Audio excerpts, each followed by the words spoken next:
Little flame of my life, we have traveled through winter with our hearts intact.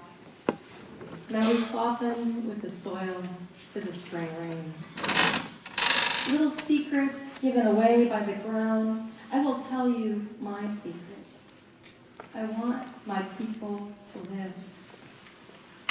Look, I've made a house for you in the earth. Let's live as sisters again this summer. Your children will be my children, and my children, the stories we tell in our fullness, remembering you. Welcome to all of you to Kalamazoo College, Arthur Center. And especially welcome to Vivien, who has traveled a very, very long way to be with us today.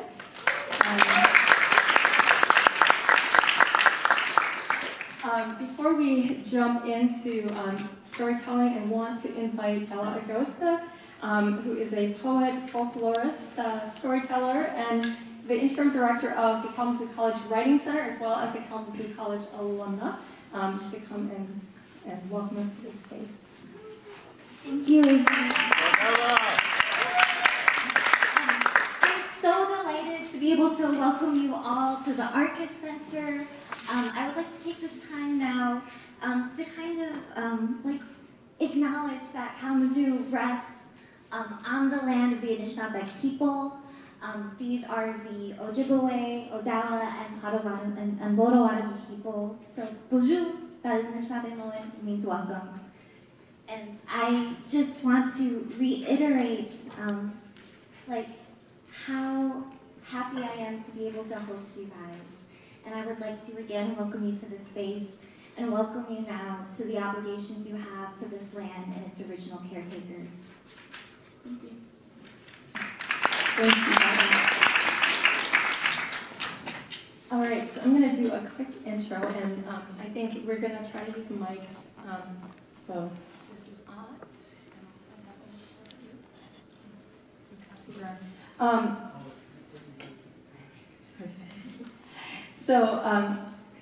I think many of you have been at the events that Vivien has graced us with her presence at over the past couple of days. But for those of you that are not familiar with her work, she's the founder of the Palestine Heirloom Seed Library and has really done some phenomenal work in finding both the seeds and the stories of traditional Palestinian varieties,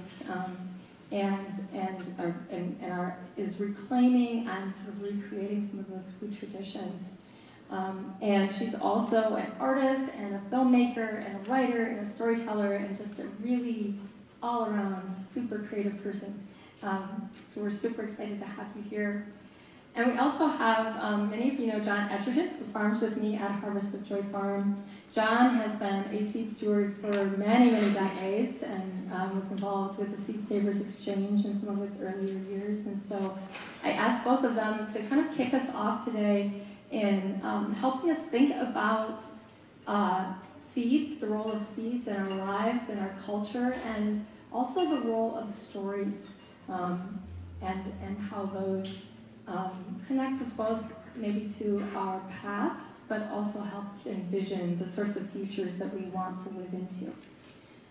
So, welcome to both of you. I'd like to ask, first of all, maybe if each of you would like to talk just a little bit about how you started stewarding seeds and why are seeds important to you? Why are you both are spending a lot of time and energy with seeds? So why?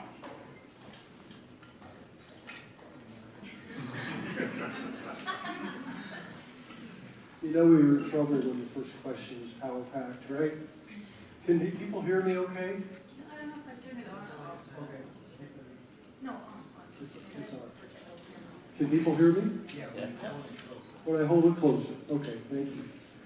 I just kind of got over a bout with the flu, and I'm still feeling like I'm talking in a tunnel. So please raise your hand if you can't hear me. I first got involved with falling in love with seeds back in my 20s, so that would have been in the 70s. And But my first deep plunge was I became a full member of the Seed Savers Exchange in 1982. And nowadays, if you're a member of the Seed Exchange and you get their catalog, it's about as thick as the Bible. But in those days, there were 62 of us across the country that were sharing seeds with each other. That was also before the time of cell phones and computers, so all the correspondence came back and forth on snail mail. And most of the people that I corresponded with were people who were my age. They were my age then, worried seriously about that they would be the last generation of people within their families, their groups, their tribes that would save these seeds. So there were wonderful letters back from each of them, very humble about their own work, but very grateful that somebody asked for seeds to share and to pass on. I'll leave it with that.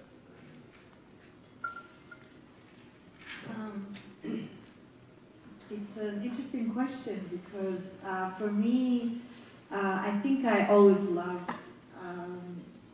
the smell of soil or just the magic that I discovered over and over again in this miracle, like just this little thing that looks dead and then you put it in the soil and suddenly we're eating tomatoes. Like, how did this happen? So I think I love magic, and that's why I fell in love with seeds. And so every time I interact with a new seed, like for example, when I first started growing spinach, and our local spinach is quite resilient, and it lives again with zero irrigation. It's a winter crop, and it lives off of the rain in the winter, and it can tolerate a lot of snow, and so I find it quite fascinating and delicious how it just, like, I don't have to do anything. I put the seed and then I'm eating spinach up until March, which probably for you it's still winter, but for us it's spring already.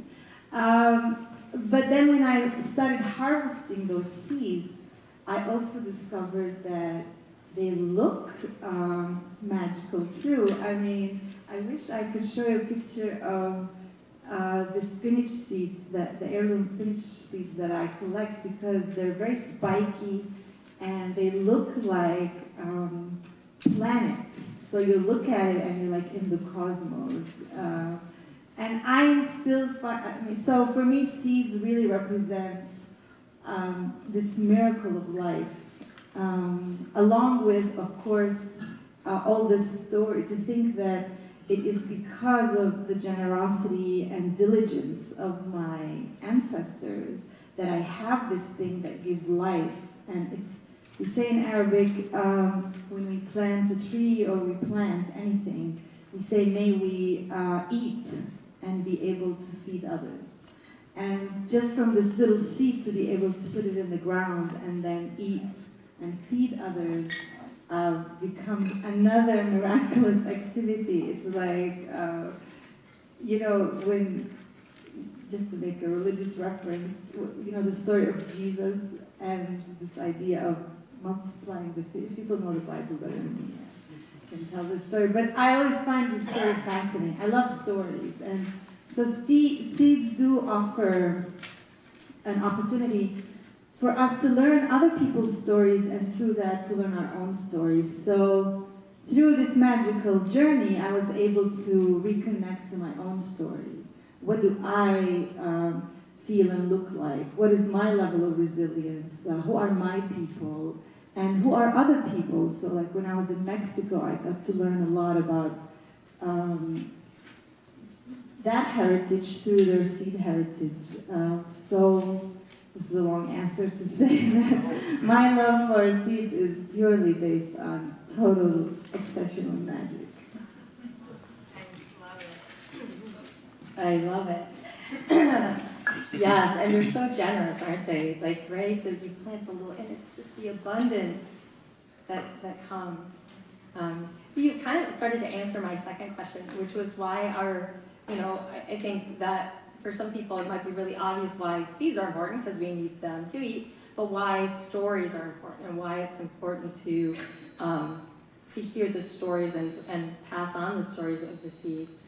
And so I wanted to ask that question to both of you and ask each of you if you might tell us a seed story that has meaning for you as to illustrate why those stories might be important.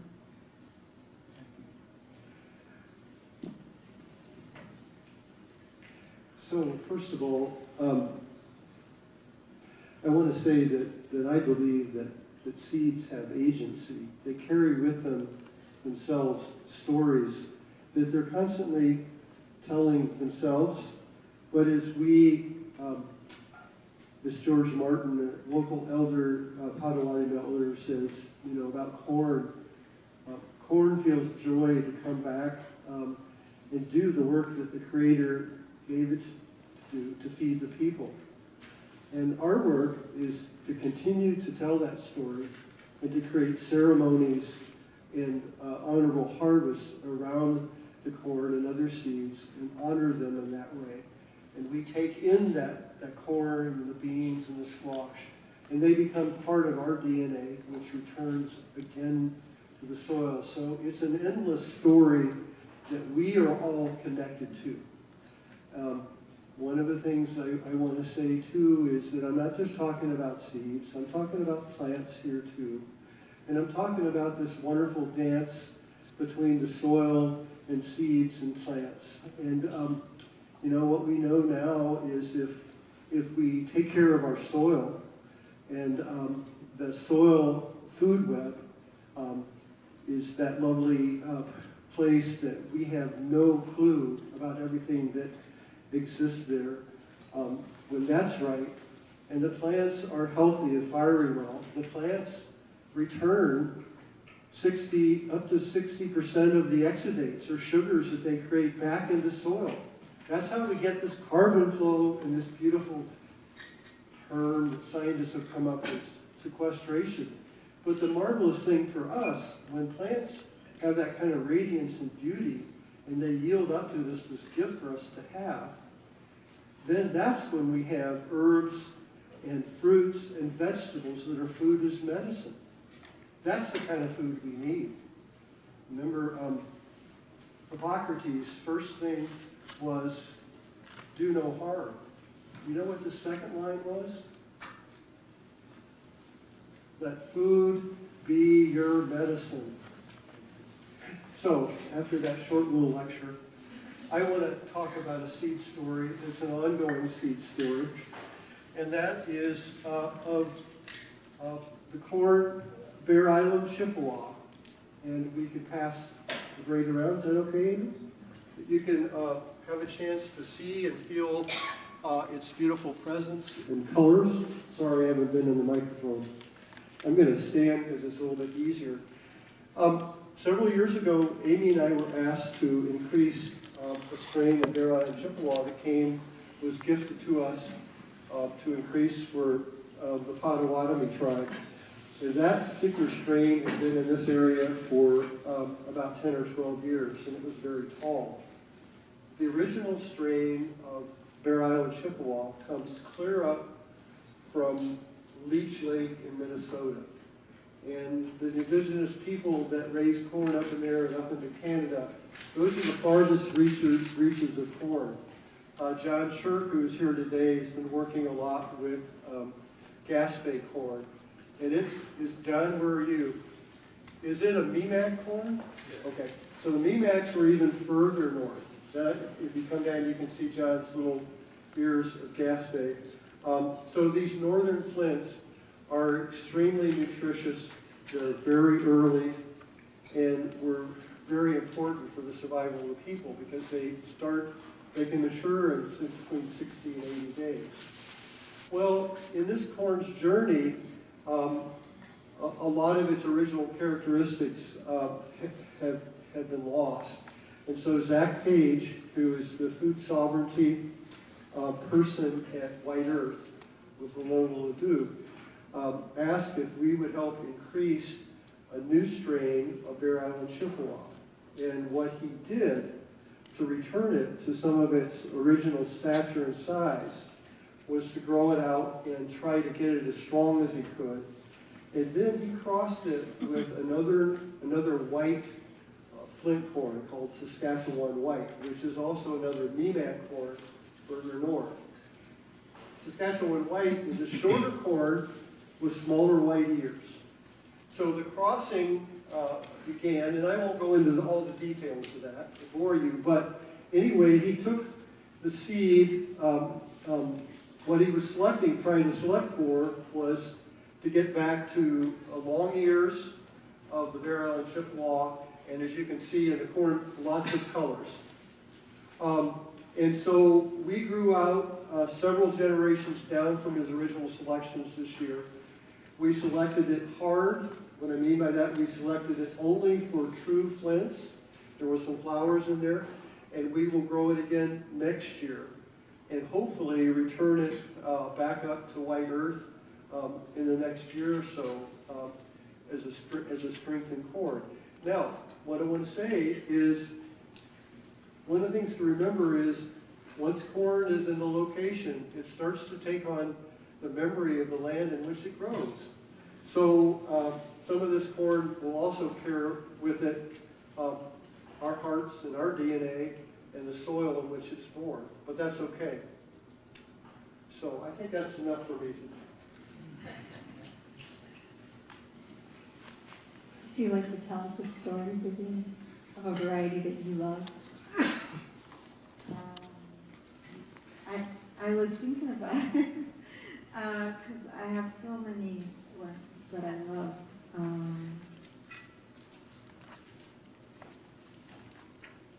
And maybe I want to talk about Abu Samra, which I talked about in my talk Thursday, so if you heard it before, sorry, here again. But the reason I want to do that is because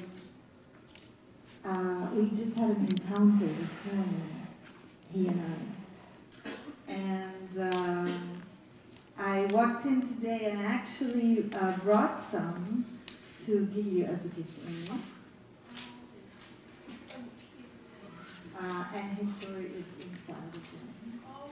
And I say his because when I first encountered this wheat, it was in a village called Shawawre in the southern part of Bethlehem and in Palestine. And I was walking in the field with a couple of farmers, just looking at different wheat varieties they were growing. And the farmer was like, we're just mixing a bunch of stuff and we no longer just plant our wheat like we used to, you know, it just, whatever we plant, and now it's all mixed up.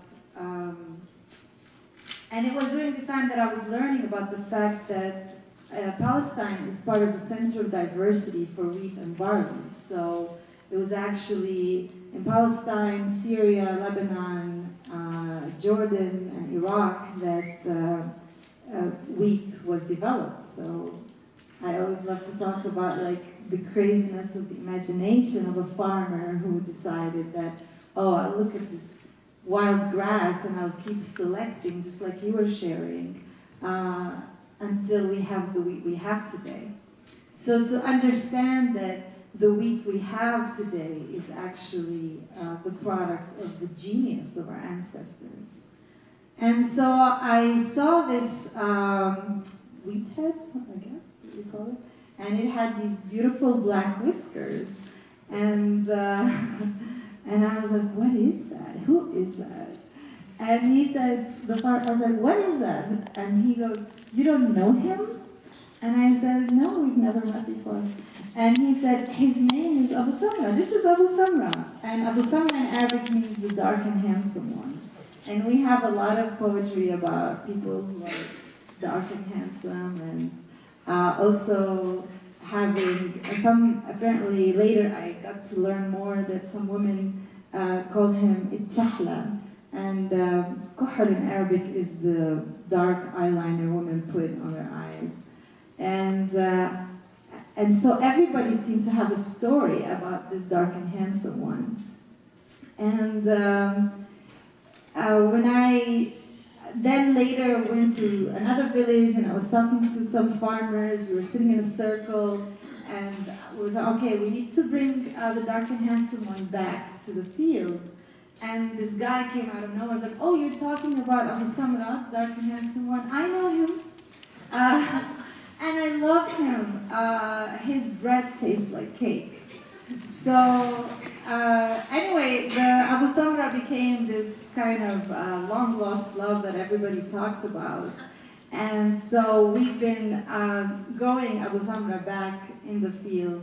And what's amazing about Abu Samra is that it tolerates a lot, or he tolerates a lot of heat and thirst. And yesterday I talked a little bit about how much we like thirsty crops because they taste better. But also, if you look at how these crops were developed, our ancestors were very conscious about developing something with respect to the local microclimate, not to develop something that requires irrigation in a place where we don't have a lot of water, for example. And so the reason I mentioned this story today also is because John, there's another John. Let me see. He has a table here. John, sure. Hi, John. Because when I walked in today, and I really didn't get to spend much time with John yet, but I was in love with John's table, and if you guys haven't seen it, you should check it out. He has an amazing table here of different varieties. And I saw a relative, or a kind of Abu Samra here, on his table. I'm taking, is that okay? I mean, clearly his hair got a little curly here. Maybe from transportation. I'm also learning how much plants do not like to be transported much. Yesterday we were talking about a lecture I attended that a woman was talking about domesticating wild plants. And she's like, we don't understand. She was a biologist who was very only about science. And she's like, I don't understand why when we bring these wild seeds and we put them in pots, they don't do as well. And that's because we're not designed to be in pots. So anyway, I don't know the story of how he got here, but it was interesting because it's labeled as Hurani wheat, and Hurani is a last name in Palestine, and actually the Huranis, it's a family from the south, which is a more semi-desert area. But John shared with me that this wheat was brought to him by somebody who visited a village called Wadi Fukin. And Wadi Fukin actually is a village that is famous for its water resources and that it's very rich with water. So they're mostly actually famous for irrigated crops that were developed there. But I wanted to it was a funny encounter because it's difficult to talk about seeds, or impossible, without talking about social justice, oppression, and our dominance of other people's biological heritage and other things. And so I felt really slightly upset, but slightly confused, and I really wanted to share with John my story about this Abu Samra, because I know him. For me, he's not just another crop that sits in some seed bank or some cool-looking, dark and handsome wheat that somebody just thought was cool and acquired it, somebody who didn't know the terrain. And it's not John, by the way.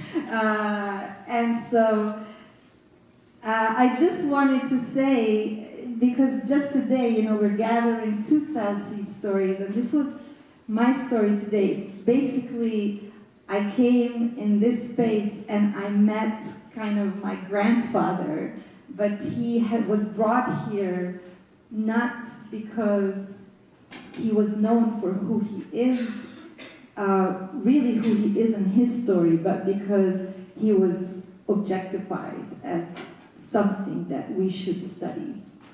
And I just want you to meet Abu Samra, which is called the what is it called? Hurani what?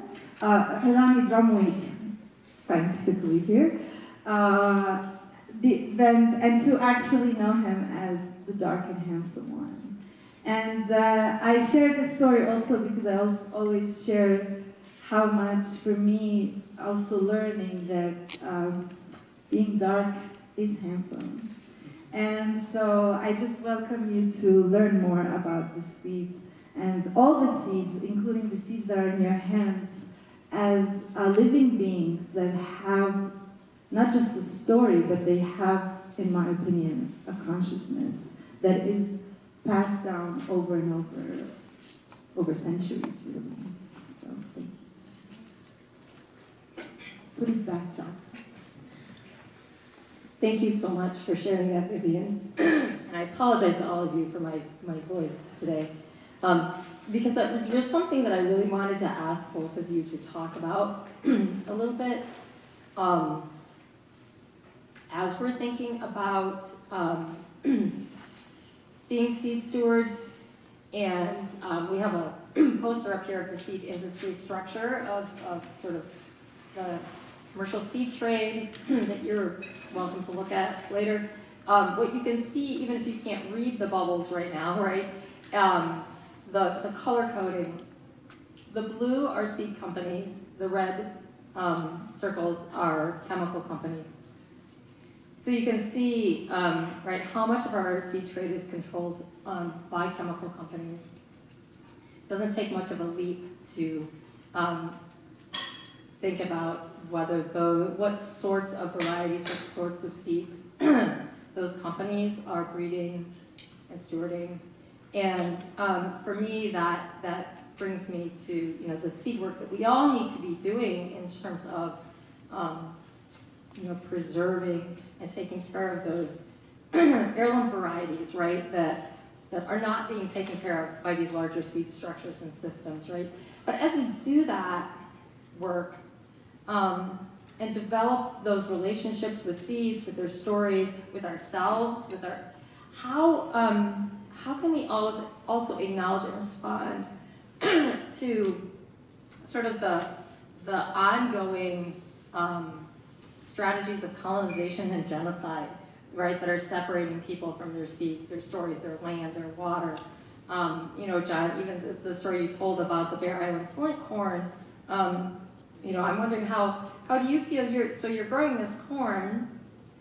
I know you're also aware that there are many Ojibwe people who do not have this corn, right? And it was their ancestors that did that work, right, of making the corn into what it is, and it is what it is because of them, right? How do you reconcile that, and how do you try to think about being in good relationship with the relatives of the seeds that you're growing? And I'm wondering, Vivien, how if you would have some suggestions for that too, in terms of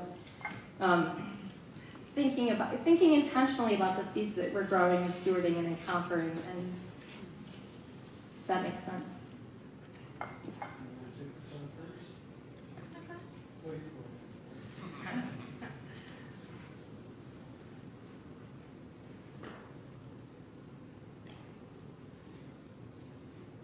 I guess maybe we can just sit for a minute together and think about everything we eat, really, and where we are. I feel very conflicted when I'm here. I feel really happy because I feel very safe when I'm in the United States. In general, obviously, I'm more privileged than others to feel safe here. Some days I don't feel safe here. But also about my presence here, because I feel like because we have to figure out a way to make our life work, right? But that doesn't take away from the fact that there were other people here. I mean, I hate saying they're still here. That's exactly what I was going to say. I don't feel their representation. Like, it's just like, I know they're here. It's like when people often talk about Palestine or come to Palestine and they go to pockets where we're not represented, we don't exist. Obviously, it's the same kind of making someone invisible, like just don't exist. Yet. But when it comes to, it's a difficult one because I am uncomfortable being here, knowing that it's your space and you have to be nice to all of us. Like, you shouldn't have to feel like you have to be nice to us. And I know how it feels because I often have to be nice to people who have stepped on me. Like, it's just like, why?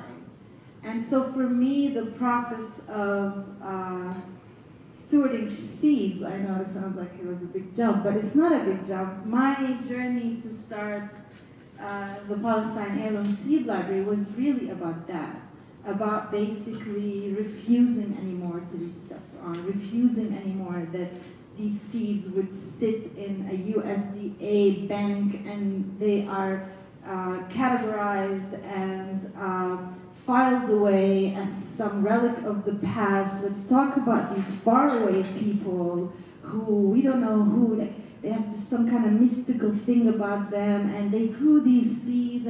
Like, no, please don't idealize us as something from the past that, oh, it's so romantic to just say a word in our language. We exist, we're here. And the reason you're eating bread is because of the genius of my ancestors. And the reason we're eating corn is because of the genius of your ancestors. And obviously so many others. And I think we have to really take full responsibility. It's not enough to just say, oh, I'm growing this and this was a Native American thing and that's so sweet. It's not sweet. You know, you want to tell the story, tell also the story of how these people were murdered or how these slaves were brought here and forced to build your cities. Like, we have to tell the story not in a comfortable way.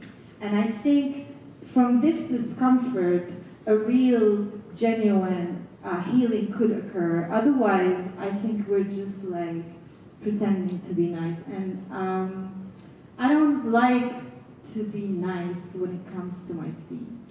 Meaning that if you want to share these seeds, if you want to cultivate these seeds, you must take the time to know who I am and to know where they come from and to know these people who have spent generations saving them and sweating to make sure that we have them today. So, I know this is my rant. That's how I think we can do it as people who are clearly, we're all here today because we're all trying to live a more conscious life, right? And so if we're going to do that, then we all have to really create this new culture, this new human culture that is not committed to nationalism, but is more committed to understanding our presence in this planet as a gift as well, and what are the gifts that we can offer. And I'll just end by saying that this year I've been really, really contemplating a lot this question of what is the real question of my life. And I think we all have the same choice that I keep thinking about is you can look at the world with what can I get? Or what is it that I can offer the world? And I feel like my great-grandmother offered some wheat, and that is not a small thing. That's why we keep our bellies full. And so I ask this question of myself, and I invite you to ask it of yourself. What is it that you are going to offer the world today? That was beautiful. Thank you. Yeah, I want to just kind of address what Amy said about growing out the Bear Island Chippewa and how I feel about that. First of all, we did not seek to grow out any of the corns that we try to increase and rematriate. We were asked to do that. And I feel that is our great privilege to be in relationship to these corns and beans. And as Amy said, I think the perception in our overall culture sometimes is we see these seeds that are indigenous or Native American seeds, and we have this idea in our heads that that indigenous people all over the country are still growing these seeds and nurturing them. Well, they would if they had them. So many of these seeds, like Vivien said, are in seed banks, or they're in the museum at University of Michigan, which is one of the largest repository of seeds outside of the Smithsonian. These seeds that we're growing need to be returned to First Peoples, so they can be part of the reconnection of relationship and the land. So that's our work, and we do that strictly by permission to be asked, and when those seeds, they don't want us to grow them anymore, we won't. I just want to say that I think that my ancestors that came from Europe, from what I understand, were pretty good farmers. They brought seeds with them that actually they'd learned to cultivate and adapt to Ireland and Scotland and the British Isles that came from its homeland. But when they first brought them here, it didn't matter what part of the continent they came to, they failed miserably. It would take them time to do the hard work, to stay with the seed, to suffer starvation, and they wouldn't have survived without the First Peoples here. And the other thing to remember, I just finished reading some marvelous books by Judith Carney called Black Rice, and another book which talks about the subsistence crops that African Americans brought from Africa. And it's pretty clear that the white settlers in the South were pretty much starving until they learned to grow the beans and the squash and the rice that African Americans brought and were growing in their subsistence gardens. And the famous rice, the Carolina rice that you hear great stories about, and the white genius that developed that, it's just a false story. They learned that technology from men and women coming from Africa who already had one of the world's most sophisticated ways of growing rice. So the third thing I think I want to say without going on and on is that that part of our seed work is to plunge into social justice, to support African American farmers. Right after the Civil War, we lost an historical chance. African Americans were guaranteed at least 40 acres and a mule. And for a while there, some of that happened. And then with changes and the rise of the Klan, systematically black farmers were removed from the land. Even to this day, up until recently, African American farmers were denied farm loans. Most of the crops in our country are picked by Latinx people from all over the world. And what you find, when you look at these studies about who all starts off in the workforce, when in a fruit region, and for a while you see local folks are involved in the workforce, and pretty soon they all fade out because they don't know how to pick crops. They don't know how to pick fruits. So we all know about that story. And so I think the other part of our story is we tend for seeds, is that this process of seeds and people and health and plants and soil, all of this is greatly intertwined. We can't do one part of the work without doing the other. Thank you both.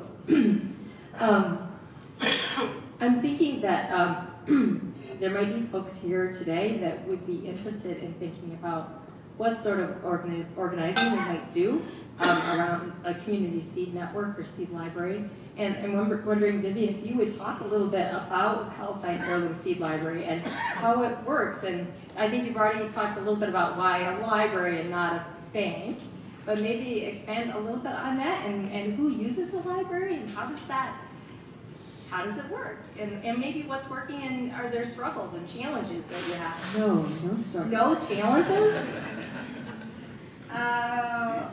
This is a fun question because I'm always thinking about it and changing things around. I think it's a little crazy making for some people. But for me, the seed library was just really a product of me just falling in love with these seeds, like I said, and this work, and it suddenly just grew bigger than I expected, and so the managing of it, I'm not a very organized person, and so I don't have documents, but actually I used to think of that as a bad thing, and then I realized actually this is the key to the success of this library, because farmers who are actually more organized than I am, they don't feel like they have to submit an application to acquire seeds, or it's so random.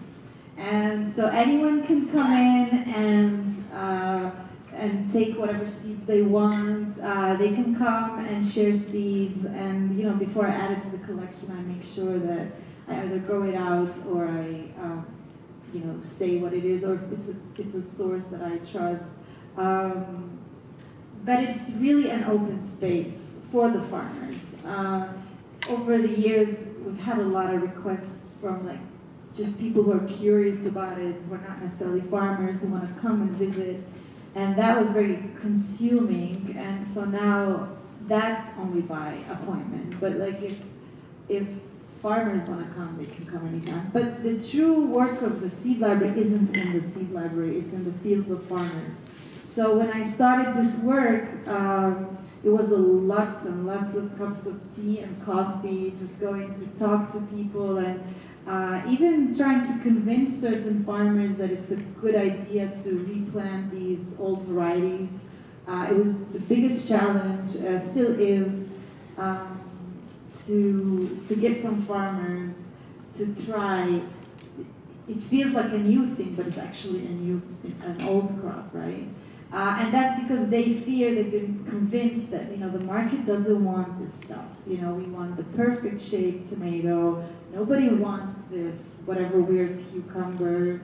The dark and handsome requires too much work.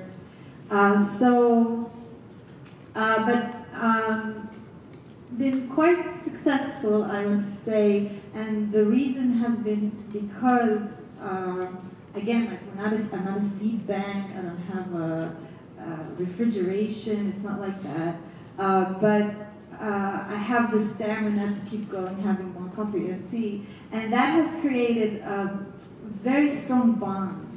Some of the farmers, we would give each other our kidneys, it's just really beautiful. And so it's based so much on trust, and in Arabic, we have this term that we used a lot, and it's used less now. It's called al-amane, which is, I guess, like the honor system. And so because of the trust we've developed, we have been exchanging these seeds. Sometimes twice a year, I'll call all the farmers from different parts of the country, and we meet together and we just discuss what worked, what didn't work.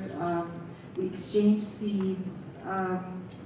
But the way we've been able to, what the challenge is how to get people wanting these seeds, or wanting rather the crop, so that the farmer, like the incentive for the farmer to grow it is there. Because even Abu Samra, who's dark and handsome and very loved, people were like, some farmer, I shared the story earlier, was like, I'm gonna send my sheep down to graze your dark and handsome one. I'm like, please don't do that. He's like, well, I can't afford it. Like, I need people to come and buy it. And so with that, I collaborated with a local musician, and we are now gonna release the song, which is a love song about this dark and handsome one, but it's really about the sweet. But he is kind of an up-and-coming young artist traveling around and performing these gigs. And wherever he goes, he actually performs it. And since then, the same farmer who called me and said that, I want my sheep to graze your dark and handsome, has been calling me. He called me this year, I want more of this dark and handsome seed, because people who heard the song and hear the story have been calling him wanting to taste the dark and handsome one. So it's been like interesting to find different ways to engage people to want it. But in the end, it's really about putting, like, story is so important, not just because it's fun, but story is important because it really puts seeds back into the hands of community and not company. And that's really the whole idea of the seed library. And we do a lot of cooking together. I have this traveling kitchen that I take in my car, and it's a wonderful way to engage people in a conversation about biodiversity, so we can literally eat our history rather than put it in a seed bank somewhere and give it some weird name. It's actually part of our living culture and our bodies. Wonderful. Thank you. Excuse me. I think that I love how you put that, and it just makes me think about how, our relationships, in order to have good relationships with seeds, we have to have good relationships with each other, and how much of that work is about that, and how much of today is about that, right? So we've all gathered to talk about seeds and connect with each other, and I think I want to give you each an opportunity to say anything else that you'd like to say before we close this part, but my hope is for the rest of our time together that's what we'll do is hopefully you can meet some new people and have some small conversations about seeds and how we might work more closely together to do this work. And I think a lot of the challenges that we face here, I think, are similar in that there's often not a ready market for what sometimes feels like the most important work in terms of taking care of plant varieties and crops that don't fit into the industrial agriculture model. And we don't have a good system for providing compensation for people who are growing them and stewarding them. And so I see a lot more possibility for that work being done in backyards and community gardens and abandoned city lots than within that sort of industrial agricultural system. And so just wanting to encourage all of you to think about where you are within this network of seed stewardship. Are there any other final stories or thoughts that you would like to leave, either of you would like to leave us with before we break up into sort of smaller groups and activities today? I just want to say that I felt that what Vivien said went right to the core about relationships. We live, I think, in a time where all of us have our heads bowed down, looking at our phones many times. And I think that the real work is about relationships. We have to take the time to stop, visit, and listen to our elders from whatever culture they came from, and to spend time with each other. these seeds and plants will not survive unless we honor them in a good way. But also, like today, we have some of these foods that are marvelously and lovingly prepared for us to nourish our bodies that came from this very soil here in this bioregion. So I think the relationship building with soil and plants and seeds and each other is our work. I just want to leave with one little fine story, and I hope Amy doesn't mind me sharing this, but we were able to rematriate another corn this year called, it's Jack DeJarlais Red Lake Flint. Is another deep north corn, and Amy took it over to the University of Michigan for a rematriation ceremony over there. And when she brought the corn in, Jack DeJarlais, who's nurtured this corn through many generations of his family, he asked her a really interesting question. And that question was, did the spirits visit you? You didn't know what he was asking at first, right? He asked me if we had any white ones.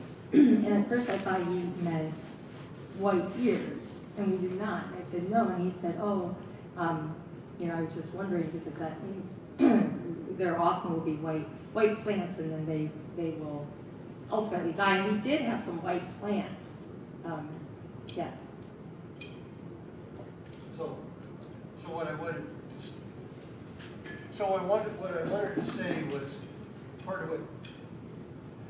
What I wanted to say was that Jack wanted to know if the spirits had graced us, and in each of the four corners there were various plants that, if you're trained kind of biologically, traditionally, when a corn plant comes up and it's off color, it's white, or it has green or red stripes, it's not a healthy plant, and it'll die anyway, so you might as well rogue it out. But we left them. And I think they were the guardians of our Red Lake planting. And for the first time in 3 years, we were able to successfully return a large amount of this corn. So blessings be to the good spirits as well.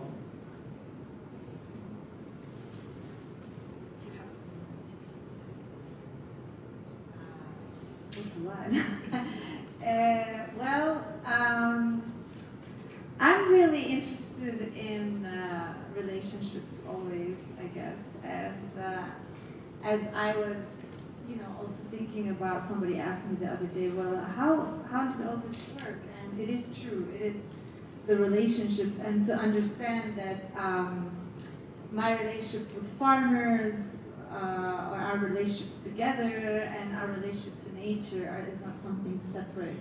And to reconnect to the fact that we actually are interconnected. Sounds really typical to say that, but actually is. Like in Arabic, the word for environment is really a new word. We never used the word environment. Even in my generation, like when I was growing up, the word for environment didn't exist. It just didn't happen.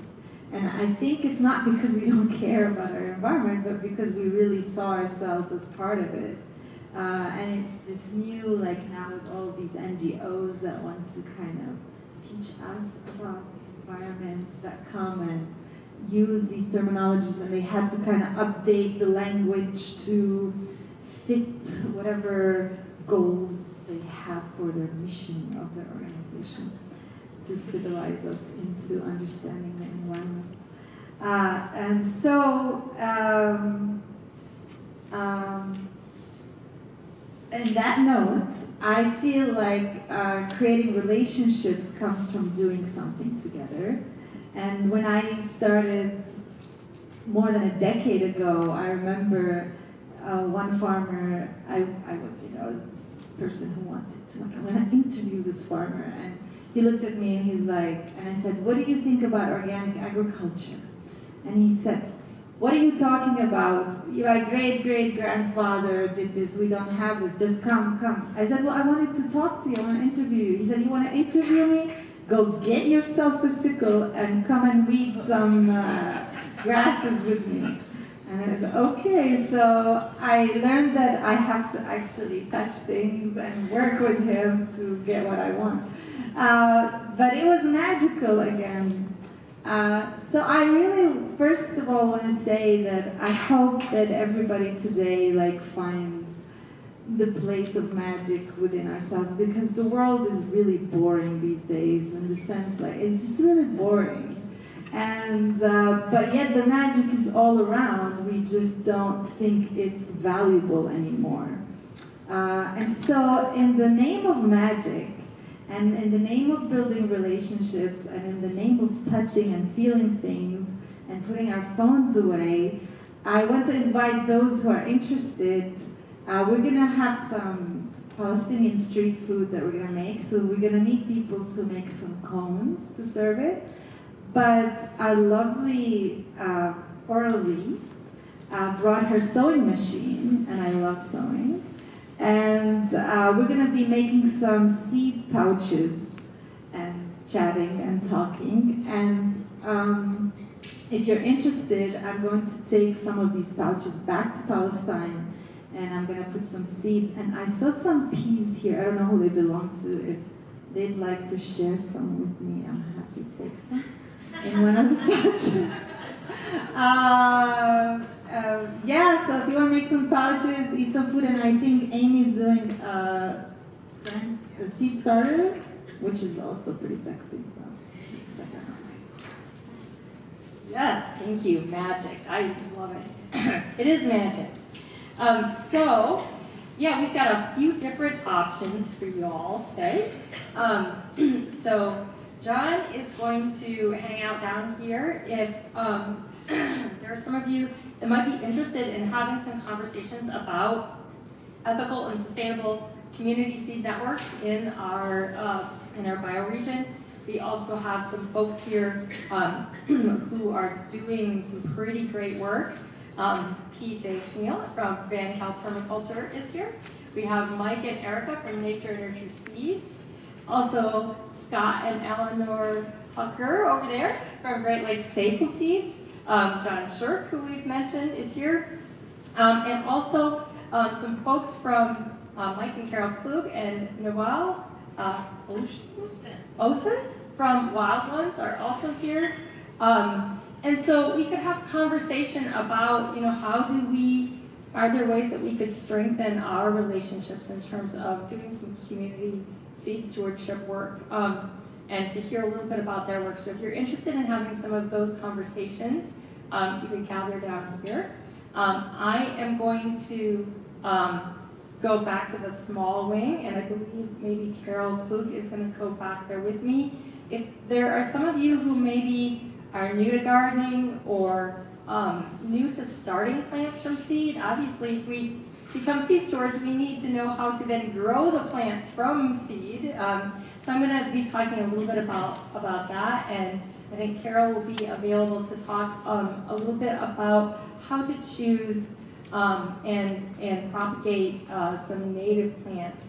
And that was one of the reasons I was really excited to have Wild Ones here. One of the, and I think this connects maybe with what you were saying, Vivien, one of the things that John and I have really been working on our farm is really thinking about our food crops as a part of the ecosystem, and also creating a lot of habitat for native plants and pollinators. And we've seen such a huge difference in the diversity of insects, especially on our farm, which are helping a great deal with all kinds of pests. And obviously, if you're saving seeds, you need to have good pollination. So we wanted to kind of encourage people to think about, I think sometimes we think about humans and nature and food production and nature, and it's really all one. So please check out Wild Ones tables for that, and visit Carol and I back in that corner.